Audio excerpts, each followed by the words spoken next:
whatever happened, and just I want to bring only to your notice, not even government. Sir, मैं आपका ध्यान 4 फरवरी 2026 को राष्ट्रपति के अभिभाषण पर धन्यवाद प्रस्ताव पर हुई चर्चा के दौरान दिए गए अपने भाषण पर दिलाना चाहता हूं। मैंने अपनी तरफ से आरंभ में ही इस बात को स्पष्ट रूप से कहा था कि राष्ट्रपति का अभिभाषण राष्ट्रीय महत्व के मुद्दों को उठाने का एक बेहतरीन अवसर था, पर वे बातें अभिभाषण में परिलक्षित नहीं होती। इसी भाव के साथ मैंने सामाजिक न्याय से लेकर संसदीय तंत्र पर तथ्यों पर मैं अपने बातें रखी थी, लेकिन राज्यसभा की वेबसाइट पर अपलोड किए गए भाषण को शब्दशः पाठ की समीक्षा करने पर मैंने पाया कि मेरे भाषण का एक बड़ा हिस्सा बिना किसी उचित औचित्य के या तो एक्सपेंशन दिया है या बिना किसी उचित जस्टिफिकेशन से हटाया गया है। मैंने जो समीक्षा की है उसमें पाया है कि मेरे भाषण के अनरिकॉर्डेड पोर्शंस वे हैं जिसमें मैंने वर्तमान सरकार के कार्यकाल में संसदीय कामकाज पर तथ्यों के साथ टिप्पणियां की है और प्रधानमंत्री जी की चंद नीतियों की आलोचना की है, जो कि नेता प्रतिपक्ष होने के कारण मेरा यह दायित्व भी है, क्योंकि मुझे लगता है कि वे नीतियां भारतीय जनमानस पर प्रतिकूल प्रभाव डाल रही है। मेरा संसदीय जीवन 5 दशक से अधिक का है। लंबे समय तक विधायक और सांसद के रूप में मैंने काम किया है और हमेशा मैंने सदन की गरिमा, नियम, परंपराओं और पीठासीन अधिकारी के कर्तव्य की जानकारी के साथ हमेशा भाषा की मर्यादा के प्रति सजग और सचेत रहा हूं। कहा किन बातों को निकाला जा सकता है, इसमें पूरी तरह मैं वाकिफ हूं और कुछ जानता हूं।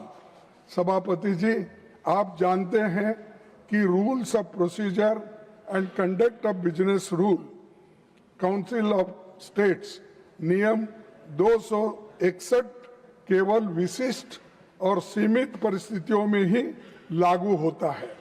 इसीलिए मैं आपसे विनती करना चाहता हूं कि मेरी जो टिप्पणियां हटाई गई है उनमें कुछ भी असंसदीय या डिफेमेटरी वर्ड्स नहीं है और न ही इसमें नियम 261 का कहीं उल्लंघन भी मैंने नहीं किया है। Okay, I will look into it. I will look into it. One minute, sir. I will complete. मेरी कही गई बातें स्पष्ट रूप से चर्चा के अधीन विषय से संबंधित थी। वे पूरी तरह से धन्यवाद प्रस्ताव के दायरे में आते थे और इसलिए मुझे लगता है कि मेरे भाषण का इतना बड़ा हिस्सा काटना, हटाना ये डेमोक्रेसी के खिलाफ है और फ्रीडम ऑफ स्पीच के खिलाफ है। संविधान के अनुच्छेद 105(1) के तहत सांसदों को मिले अभिव्यक्ति की स्वतंत्र के अधिकार को लेकर भी चिंता प्रकट करता है। इसीलिए मैं आपसे निवेदन करता हूं कि हटाए गए अंशों पर पुनर्विचार करते हुए बहाल किया जाए। आपसे मुझे न्याय नहीं मिला तो मैं I already told you I am looking into it. Please be let आप go. मुझे न्याय नहीं मिला Question तो out. मैं आप जनता के बीच अनरिकॉर्डेड वर्षन को साझा करने को बाध्य होगा। उस वक्त मुझे आप ये नहीं कहना आपने रूल्स ऑफ प्रोसीजर का उल्लंघन किया। No. That cannot be done. That cannot be done. How you are an elderly member? How you can say that? Why? When it is expended, it is expended. Whatever is expended, it is expended. Let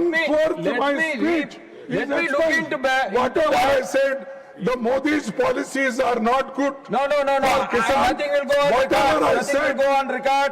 Yes. I'm telling you now. It is nothing. my right, sir. I already assured you. I'm Always going you to- should not protect I Modi am- ji. No. Modi ji is one allow of the you to member speak, and to he is the express first yourself. man in And, this house. No, It is I am my telling you, right. I am looking into it. It is Then my how right you can say to criticize his policy. It express is it my outside. right No, to that is not criticize correct. That is not government. correct. Whatever government speaks Yepam, lies. Yepam. Sir, you should restore No. immediately. No. That is not correct. I am not agreeing to your point. This is not correct. This is not democratic. You are instructing the chair. That is not correct.